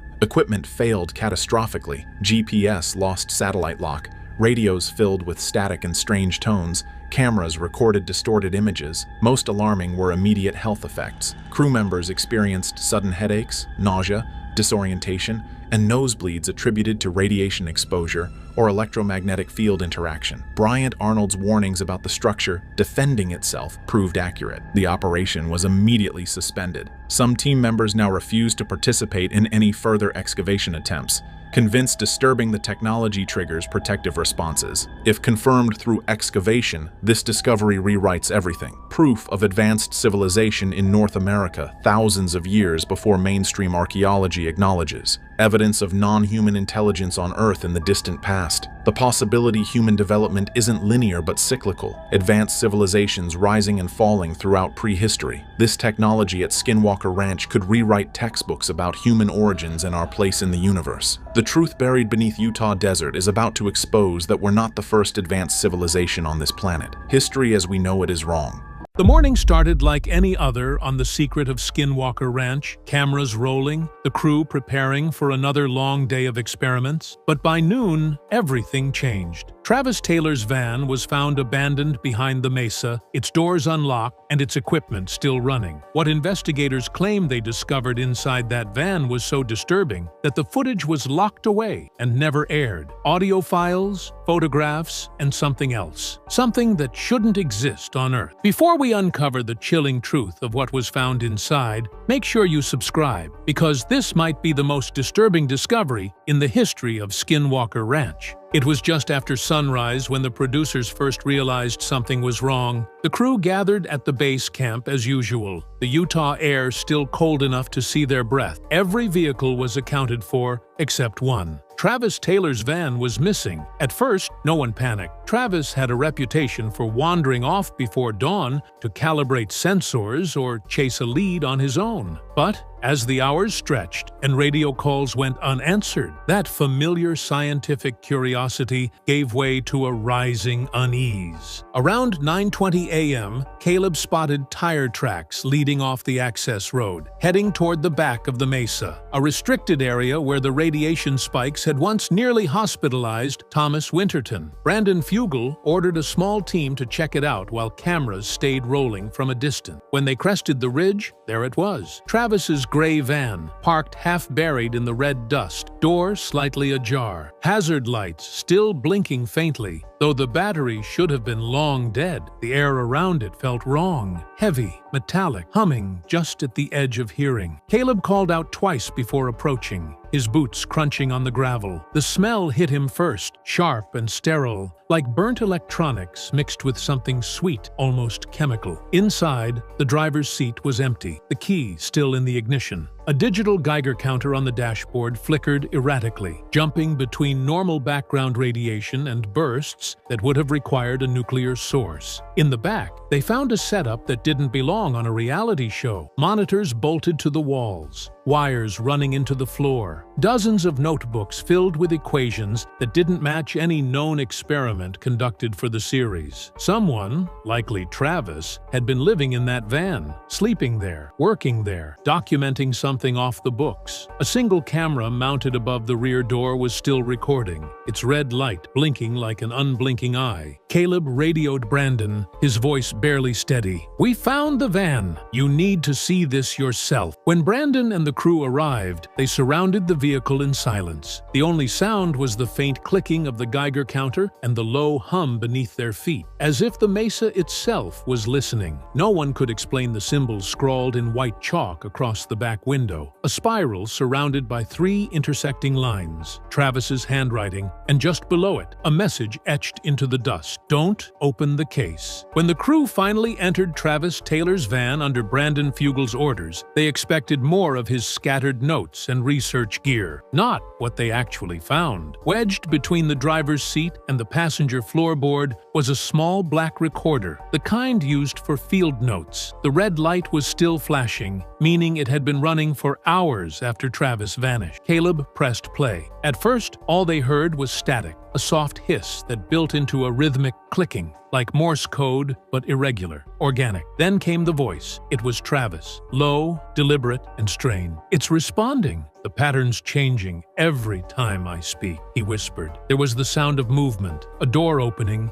and then something else. A metallic groan, deep and resonant, vibrating through the van's speakers. The crew froze as the pitch shifted into a higher frequency, one that made their earpieces crackle and their stomachs twist. Eric Bard, the team's lead technologist, recognized the waveform on the recorder's display immediately. It wasn't random noise. It repeated every 47 seconds, identical intervals, layered with harmonics that no natural signal could produce. "That's not feedback," Eric said, his voice barely audible. "That's intelligent." Next to the recorder sat Travis's laptop, still open despite the drained battery. Its last active window showed an audio spectrum analysis. The waveform patterns were symmetrical, mirror images folding into each other, forming shapes that looked almost like symbols. The timestamps told a disturbing story. Travis had been recording the signals every night for the past 8 days, always at the same time, 3:07 a.m. The same hour the ranch's surveillance drones went blind, and the same hour orbs had been filmed hovering above the triangle. As the team continued searching, they found a folder of unmarked thumb drives taped under the dashboard. Each was labeled in Travis's handwriting: Respondent 1, Respondent 2, Phase 3, Transmission Attempt. When Eric loaded the first one into his tablet, it refused to open. Not corrupted, but encrypted with a custom code. The second drive did open, revealing another audio file that played without prompt. This one wasn't Travis speaking. It was a voice, distorted, mechanical, and layered, repeating his words from the first recording in reverse. Eric ripped his headphones off, his face pale. "That's his voice," he said. But it's not him. The air inside the van grew heavy again, static building on the radios. Brandon ordered everyone out. As they backed away, the recorder on the dashboard clicked by itself, unprompted, and started playing one last line. Travis's voice, trembling and distant, whispered, "Stop listening." It's listening back. Once the immediate danger of the audio devices passed, Eric Bard noticed a stack of Polaroids pinned against the inside of the van's rear doors. Dozens of them, all developed, each marked with Travis Taylor's small, controlled handwriting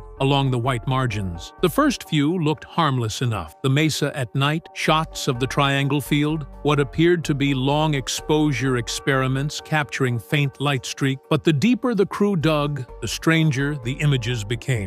One photo showed an outline in the dirt, a perfect spiral burned into the soil, surrounded by 6 equidistant depressions like claw marks pressed into stone. Another displayed symbols carved into the canyon rock, faintly glowing under UV light. But it was the third set that changed the atmosphere completely. The sequence began with a photo of Travis's reflection in the van window, his face pale, eyes hollow, holding a small flashlight. The next photo, taken seconds later, showed that same reflection, except now a second figure stood behind him. It was human in shape, but wrong, stretched, distorted, its outline blurred as if caught mid-vibration. The final image in the series captured only the figure, standing directly beside the van, one hand flat against the glass. Underneath it, Travis had written, "He followed me here." When Caleb spread the photos across the hood, Brandon Fugal's face drained of color. Each picture was time-stamped between 3:05 and 3:10 a.m., the same hour the transmissions from the audio files had been recorded. The pattern wasn't coincidence. Whatever Travis was documenting, it was communicating through both sound and presence. But there was more. Several photos had faint reflections that didn't belong. When enhanced by Eric using spectral filters, glowing eyes appeared in the negative space. Not white, but red, faintly luminescent, almost infrared. Eric froze when he realized the reflections weren't coming from the camera's flash or the environment. They were internal light sources inside the van. Brandon ordered the rest of the images sealed, but one slipped through. An unnamed production assistant uploaded a scan online, and within hours, forums exploded with speculation. Users noticed something chilling buried in the pixels, a pattern of dots across the figure's chest, arranged exactly like the triangular coordinates of the ranch's magnetic hotspots. "That's not an image," Eric whispered, examining the original. "That's a map." When the lights in the command tent flickered minutes later, no one dared to speak. The connection between the photographs and the phenomenon had crossed from visual evidence into something else entirely, something that felt aware. When investigators finally cleared the back of Travis Taylor's van, they found 3 heavy metal containers wedged beneath a tarp, each sealed with industrial clamps and lined with radiation warning stickers. The air grew colder the closer they got to them, as if the van itself exhaled something sterile and metallic. The first case was labeled in Travis's familiar handwriting, "Gamma response, do not open," but curiosity outweighed caution. Against Brandon's order, Caleb unlatched one corner. The lid creaked open with a hiss. Inside lay shards of blackened material that shimmered faintly under the flashlight beam, fractured, irregular, and warm to the touch. Eric Bard swept a handheld meter over them, and it instantly spiked into the red. The fragments pulsed, faintly vibrating, as if responding to the proximity of the human bodies around them. It wasn't just radiation. The energy readings came in pulses, rhythmic and patterned, mimicking a frequency, almost a heartbeat. Travis had kept meticulous notes beside the case. His handwriting was hurried, desperate. One page read, "The fragments hum only near the mesa. When removed, they fall silent." Another line below it was scribbled so deeply into the paper that it tore, "Material reacts to sound. 18 kilohertz equals response. Feels alive." Inside the second case, they found smaller, smoother objects, coin-sized metallic discs coated with residue that shimmered in colors no one could name. When exposed to UV light, they refracted into impossible angles, bending illumination around themselves instead of reflecting it. The instruments malfunctioned just trying to record them. Then came the third case. It was heavier, colder, and unmarked except for one faint word carved into the lid: heart. When they cracked it open, the air inside shimmered like heat rising off asphalt. Resting inside was a cylindrical capsule made of an unknown alloy. The moment Eric lifted it, every electronic device within 10 feet shut down. Cameras froze. Radios screamed static. The capsule vibrated for exactly 3 seconds. Then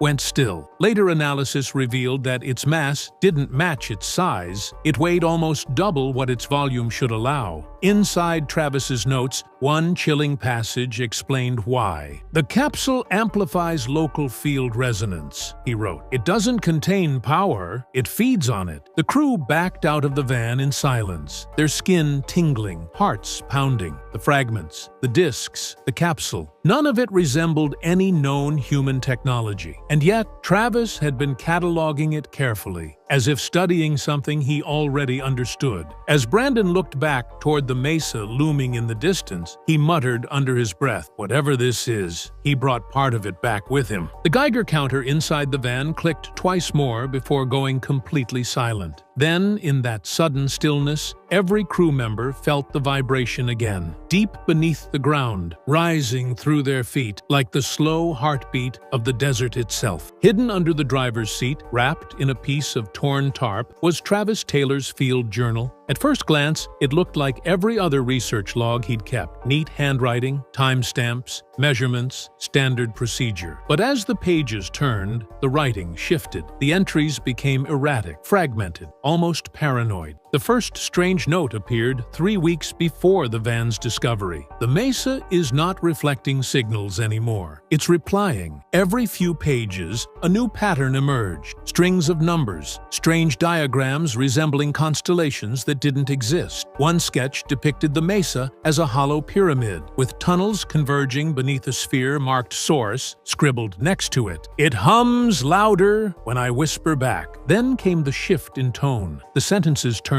desperate, as though Travis wasn't documenting an experiment anymore. He was recording a conversation. "It knows I'm listening," one entry read. "The signal only stops when I stop thinking about it." Another, barely legible. "If you hear it too, it's already inside." The final 10 pages were torn and burned at the edges. Across the last full sheet, in thick black ink that bled through several layers, Travis had written the same sentence over and over: "Do not open the heart." Beneath it, faint impressions suggested something had been pressed into the paper, circular indentations matching the size of the metal capsule found in the van. Brandon Fugal flipped through the pages in silence before finally saying, he wasn't writing notes anymore. He was confessing. That night, the production crew swore the journal itself emitted a low buzz whenever left unattended, a vibration so subtle it could have been imagination, but no one volunteered to keep it overnight. It was sealed in a lead case before sunrise, and as Caleb later admitted in a whispered interview,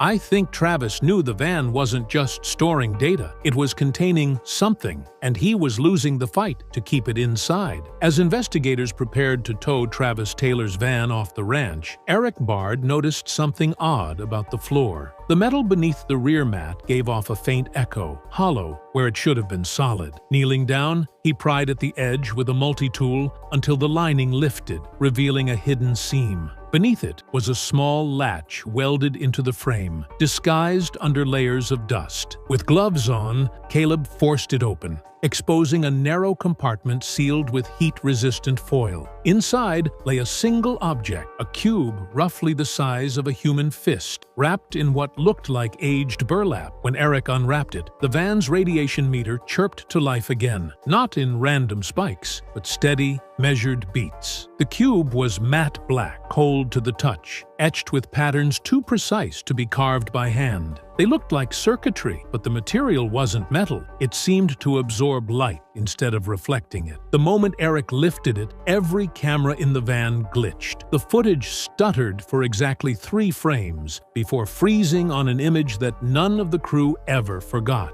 a flicker of blue light radiating from the cube like veins of lightning. Travis's notes, found tucked inside the compartment beside it, were even more unsettling. Object activates near the mesa, syncs to seismic patterns every 23.2 seconds. One line read, possible transmitter or containment key. Another note, scribbled in smaller handwriting, said, when I brought it back, the hum followed. It's not supposed to be here. They placed the cube on a containment tray, and immediately every compass within 50 feet rotated toward it, not north, but down, beneath the mesa. When Brandon saw the data feed spike, he stepped back. That's not reading as radiation, Eric muttered. It's directional energy. It's signaling something. Caleb, staring at the ground, whispered what no one else wanted to say. Then, something's signaling back. That night, the cube was transferred to a secured case and taken off the property. The truck carrying it made it only halfway to the lab before the GPS failed and the dash cams blacked out for nearly an hour. When the vehicle arrived at its destination, the cube was gone. No signs of forced entry, no damage, just an empty case and the faint smell of ozone. When Eric reviewed the footage frame by frame, the final image before the blackout showed a faint blue flash filling the truck's interior, the same pattern captured in Travis's van. He paused the feed, staring at the frozen frame for a long time before muttering, "It didn't disappear, it went home." Later that week, Brandon Fugal authorized Eric Bard to review the van's dash cam footage, a redundant security system Travis had installed months earlier without telling production. The files were damaged, corrupted by the same electromagnetic interference that plagued every experiment near the mesa. Yet one segment remained intact, a clip time-stamped 2 nights before the van was discovered. At first, the footage showed Travis pacing outside the van, agitated, running his hands through his hair, muttering into a handheld recorder. He appeared to be alone. Then, he stopped suddenly, glancing over his shoulder toward the mesa. The audio spiked with that same high-frequency pulse from the cube, a tone that distorted the entire feed. He shouted something, but the words were lost in static. When the sound cleared, his voice was hoarse, panicked. "It won't stop answering." Travis opened the van's rear doors and leaned inside, half hidden from view. For nearly 3 minutes, he stood motionless, staring into the dark interior as if something unseen was there. Then his body jerked violently, as though hit with a jolt of electricity. The cameras glitched for 6 full seconds, filling the screen with bursts of white and blue static. When the image returned, Travis was gone. The doors were closed. The footage jumped forward abruptly. An unexplained cut lasting exactly 6 minutes and 13 seconds. In that missing window, no data recorded, no sound captured. When the feed resumed, the van's headlights flickered once, then off. The last frame showed the reflection of the mesa in the windshield. For just a fraction of a second, something moved. Tall, thin, humanoid, its outline pulsing in sync with the tone still faintly echoing through the audio track. When Eric enhanced the frame, his hands shook. The figure wasn't standing in front of the van. It was standing inside it. Brandon ordered the footage locked away immediately, but before he shut the monitor off, Eric swore he saw something impossible. The figure's reflection tilting its head toward the camera and smiling. After the van was hauled away, Skinwalker Ranch fell silent in a way that unnerved even the most seasoned investigators. Equipment readings flattened. The electromagnetic bursts that once plagued the site vanished overnight. It was as if the land itself had gone still, holding its breath. But beneath that quiet lingered something heavier, a sense that whatever had been inside Travis Taylor's van wasn't gone. It was watching. For days, crew members reported faint vibrations under their boots, a steady pulse like a buried engine deep beneath the mesa. Drones flown over the site refused to stabilize, spinning violently before crashing in perfect symmetry around the same coordinates where the van had been found. When Eric cross-referenced the data, every crash aligned with the cube's pulse frequency, the one that vanished from the transport truck. "It's syncing with the land again," he whispered. "The signal's home." Then, during a late-night review session, Caleb noticed something strange in the surveillance feeds. At exactly 3:07 a.m., the hour stamped on Travis's secret recordings, The van's parking spot began to flicker faintly with thermal light. No visible source, just a shape, rectangular, glowing at the edges, as if the van was still parked there, but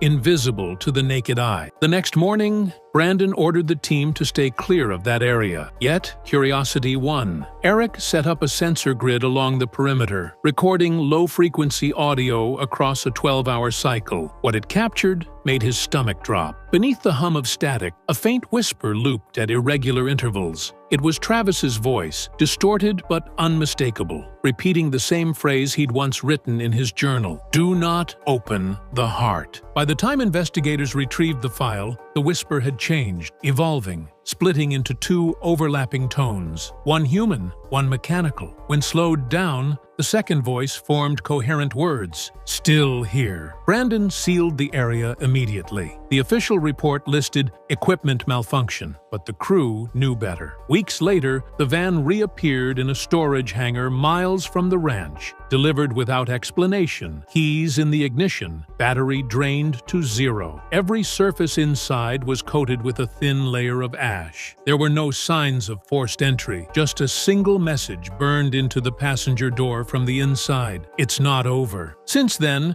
no one has spoken publicly about what they found. Travis Taylor returned to filming but avoids any mention of that night. When asked directly, his response chills everyone who hears it. It wasn't evidence, it was communication, and whatever it was trying to say, it's not done talking. Something disturbing just surfaced. Dr. Travis Taylor, the lead scientist on The Secret of Skinwalker Ranch, broke his silence about a classified episode that was filmed but never aired. For 3 years, fans noticed a gap in Season 2. Episode 7 was skipped entirely, jumping from Episode 6 directly to Episode 8 with no explanation. The network claimed scheduling conflicts. Production logs listed it as postponed indefinitely, but crew members who were there that night tell a different story. And now, Travis Taylor has finally explained why the footage was locked away, why the Pentagon got involved, and why he'll never set foot in that specific location on the ranch again. This isn't about UFOs or strange lights anymore. This is about something that affected the team's perception of reality itself, something that, according to Travis, broke the fundamental rules of how time and consciousness are supposed to work. Before we dive deeper, subscribe now if you're fascinated by the unexplained, because what follows may change how you view everything that happens at Skinwalker Ranch. When Season 2 began airing in 2021, eagle-eyed fans immediately noticed something odd. The episode guide listed 10 episodes, but only 9 aired. Episode 7 was completely missing from all streaming platforms, DVD releases, and international broadcasts. The gap was so clean, so surgical, that casual viewers didn't even notice. But hardcore fans did. They pulled production schedules, cross-referenced behind-the-scenes photos, and found evidence that Episode 7 had been filmed. Social media posts from crew members in late 2020 referenced the Mesa experiment, a nighttime investigation at a specific location on the ranch that witnesses described as the most intense night we've ever had. Then, suddenly, all references vanished. Posts were deleted. Photos were scrubbed. When fans asked the official Skinwalker Ranch social media accounts about the missing episode, responses were identical and robotic. All available episodes are currently streaming. Travis Taylor himself appeared on a podcast in early 2021, looking visibly exhausted. Dark circles under his eyes, voice hoarse, hands trembling slightly when he held his coffee cup. When the host casually asked about the season, Travis paused for an unnaturally long time, nearly 15 seconds of dead air, before saying, "We can't talk about everything we encounter out there. Some things require clearance levels we don't have." The host laughed, thinking it was a joke. Travis didn't laugh back. Instead, he looked directly into the camera and said something that sent chills through viewers. If you experience something that challenges the fundamental nature of causality itself, how do you even explain it? How do you show it to people without... He trailed off, never finishing the sentence. That clip circulated on Reddit for weeks before it too disappeared, pulled by the network for copyright reasons. But not before hundreds of people downloaded it, preserving Travis's haunted expression and that unfinished warning. Then came the leaks. Anonymous sources claiming to be production assistants posted fragmented accounts on paranormal forums. They described an investigation that started normally, but descended into something none of them could rationally explain. Equipment malfunctions were expected at Skinwalker Ranch. Strange lights, weird sounds, electromagnetic anomalies. That was all par for the course. But this was different. According to these accounts, the team's perception of time became unstable. Events happened out of of sequence. People remembered conversations that hadn't occurred yet, and the footage, the raw footage that only a handful of people have seen, allegedly shows something that shouldn't be possible to record on a linear timeline. One leaked message, later verified to have come from someone with production credentials, read, "Travis kept checking his watch and insisting we'd been out there for 20 minutes. The camera timestamp showed 3 hours. When we checked our phones, some showed 9 p.m., others showed 2 a.m., but we were all standing in the same location." That's when Brandon ordered everything shut down. Brandon Fugal, the ranch owner, reportedly made an emergency call to his Pentagon contacts that same night. Within 48 hours, 2 men in civilian clothing arrived at the ranch with non-disclosure agreements and portable hard drives. They left with every piece of footage from that investigation. The episode was classified, not just banned, classified under a designation that several sources claim relates to temporal anomaly documentation. And for 3 years, Travis Taylor said nothing about it until now. The location where episode 7 was filmed is known to the team as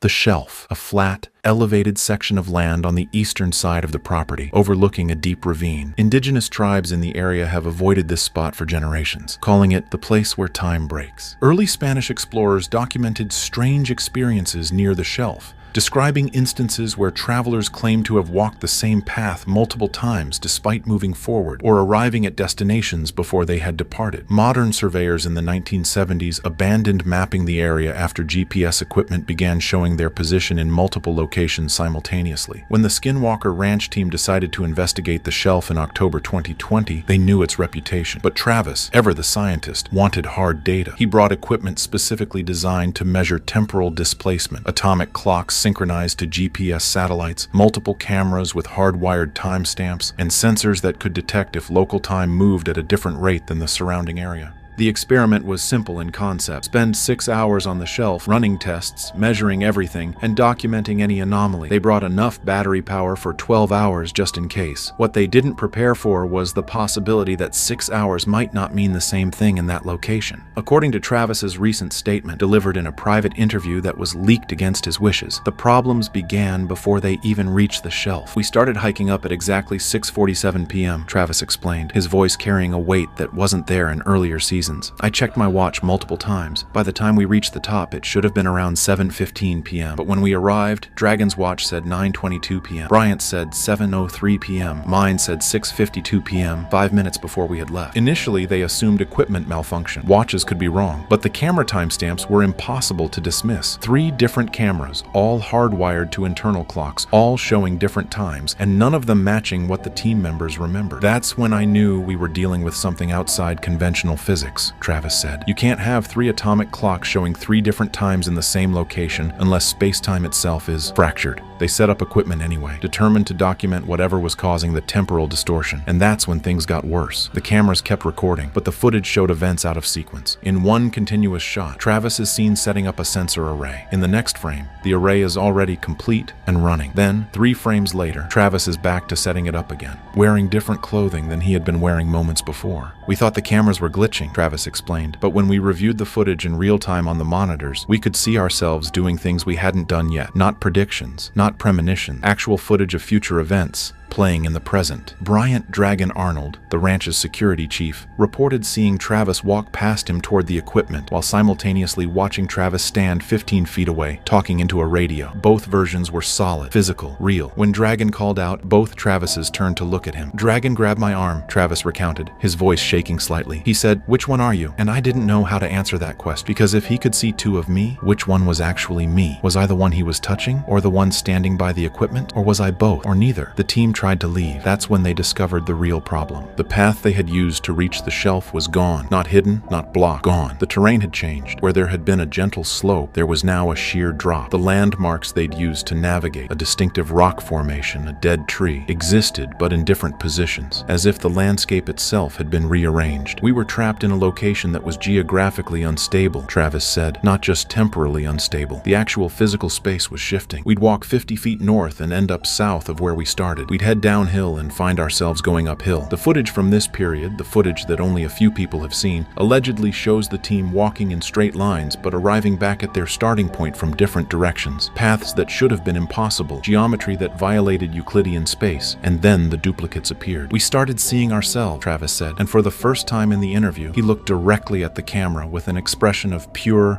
unfiltered fear. Not reflection, not hallucinations, physical duplicates. I watched myself walk past me. I heard my own voice having a conversation I hadn't had yet, or maybe had already had and was going to have again. Time wasn't just broken, it was looping and overlapping and splitting. Dragon reported seeing himself standing motionless about 30 feet away, just staring back at him. The duplicate's mouth moved, speaking words that Dragon heard in his own mind rather than through his ears. You're not supposed to see this. We're not supposed to overlap. When Dragon stepped toward his duplicate, both versions moved simultaneously, mirror images, perfectly synchronized, until they weren't. The duplicate moved its hand a fraction of a second before Dragon moved his. Then it smiled, an expression Dragon insists he wasn't making. That's when I understood, Travis said quietly. These weren't duplicates. They were us from different timelines, different moments, existing simultaneously in the same space. The shelf wasn't just bending time. It was collapsing multiple time streams into a single location. The team huddled together, trying to formulate an escape plan. But planning became impossible because cause and effect had broken down. They would decide on a course of action, then realize they had already attempted it and failed, or succeeded, or were currently in the middle of attempting it in another version of themselves they could see 50 feet away. Brandon was on the radio, Travis recalled, trying to coordinate with us from the command center, but he was hearing our voices before we spoke. He'd ask us a question, and we'd hear his question after we'd already answered it. The conversation was happening backward and forward at the same time. It was Thomas Winterton, the ranch's superintendent, who finally noticed the pattern. The temporal distortions were strongest near a specific rock formation at the center of the shelf. Every time someone approached it, time became more unstable. Every time they moved away from it, things stabilized slightly. Thomas theorized that something was buried there, Travis said, or maybe something was trying to come through. He described it as a weak point in space-time, a place where the membrane between moments had worn thin. Against Travis's objections, Dragon approached the rock formation with a handheld sensor. The readings went insane. Electromagnetic spikes, gravitational fluctuations, radiation signatures that didn't match any known isotope. And then Dragon disappeared. Not vanished in a flash of light, not pulled into another dimension. He simply stopped existing in that moment. One frame he was there, the next frame he wasn't, but his shadow remained, cast by a light source that no longer had an object to create it. We could hear him, Travis said, his voice barely above a whisper. Dragon was screaming, but the sound was coming from every direction, and no direction. It was like he'd been scattered across multiple points in time, and we were hearing all of his screams simultaneously. Then, impossibly, Dragon was back, standing exactly where he'd been, but changed. His hair was longer. His clothes were weathered, as if he'd been wearing them for weeks. His watch showed a date 3 months in the future. Dragon said he'd been gone for 47 days, Travis explained. He described living in a version of the ranch where the rest of us didn't exist, where he was completely alone, trapped in a loop where every day was the same day repeating. But for us, he'd been gone for maybe 3 seconds. Dragon had something in his hand when he reappeared, a small object he claimed he'd found buried near the rock formation. He described it as wrong, something that shouldn't exist in a linear timeline. When he tried to show it to the others, they couldn't focus on it. Their eyes slid off it, unable to perceive its shape. That's when Brandon Fugal made the call to evacuate immediately. The team grabbed what equipment they could and fled the shelf, not caring about the unstable terrain, just desperate to escape.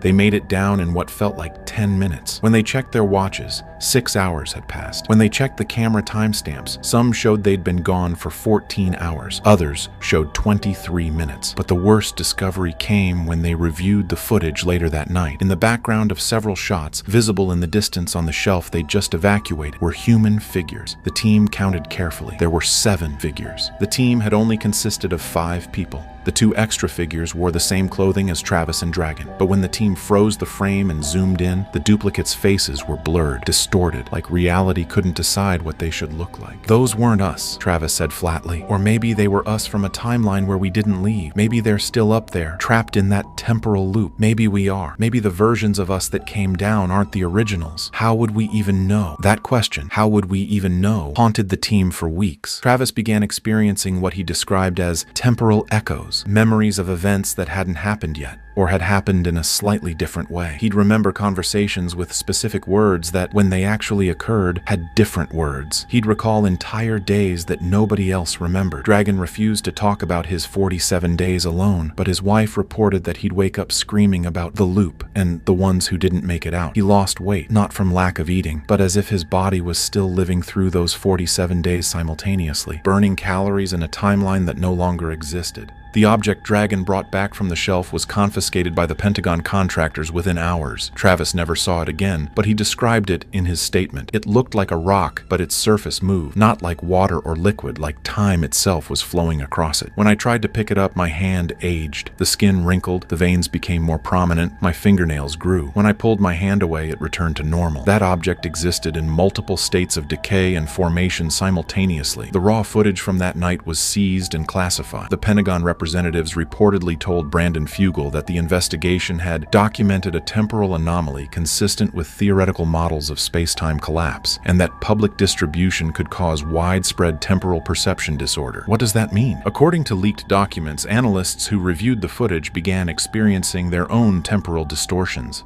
One analyst reported remembering reviewing the footage before it had been delivered to them. Another claimed they watched the same footage on 3 consecutive days, and each time, the events in the video occurred in a different order. The footage itself became temporally unstable, Travis explained in his statement, as if whatever was happening on the shelf infected the recording. People who watched it weren't just seeing what happened. They were experiencing the temporal distortion secondhand. Their perception of time became unreliable. That's when the decision was made at the highest level. Episode 7 would never air. The footage would be locked in a classified facility. The investigation would be struck from all public records, but Travis believes it's too late for complete containment. "Something came back with us from the shelf," he said, his eyes darting to the side as if checking for something just out of frame.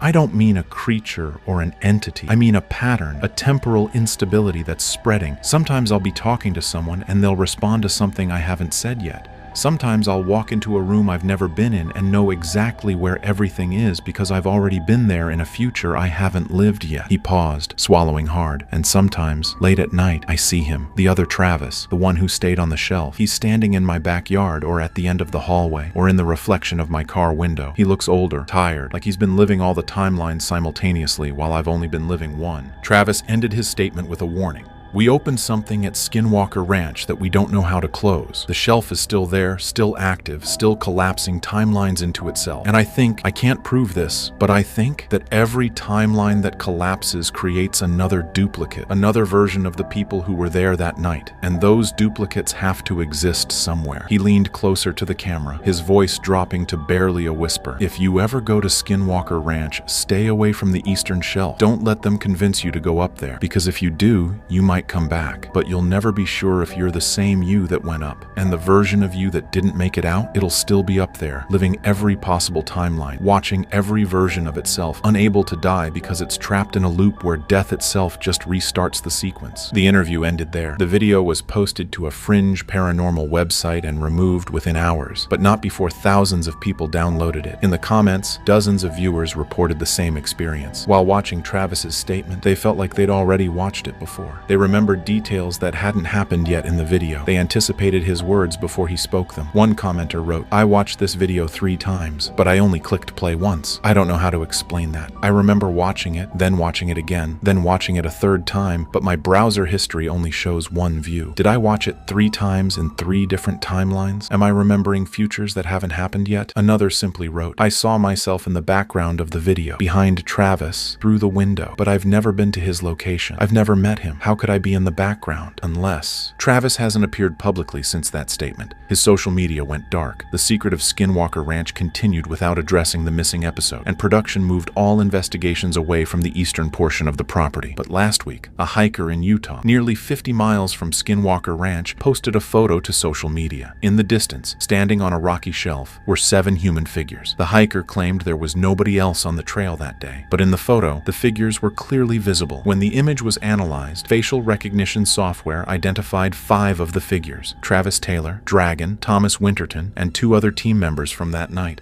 The other 2 figures had faces too blurred to identify, but they wore the same clothing as Travis and Dragon. The hiker added one final detail. They weren't moving. They were just standing there, completely still, like they were waiting for something or like they were stuck. I watched them for 10 minutes, and they didn't move once, not even to breathe. The question that haunts everyone who knows about episode 7 is simple but terrifying. If the versions we see now, the Travis Taylor appearing on TV, the Dragon working security, the team continuing their investigations, are the ones who made it off the shelf, then who are the duplicates still standing there? And if we can't tell the difference, does it even matter? If this story disturbed you, subscribe and share this video. Let us know in the comments if you've ever experienced time anomalies or felt like you've lived the same moment twice. And if you ever find yourself at Skinwalker Ranch, remember Travis's warning. Some investigations aren't worth the answers. Because sometimes the truth isn't that you found something strange. It's that something strange found you and decided to keep you in every timeline forever. And sometimes the scariest question isn't what happened, it's which version of me came back.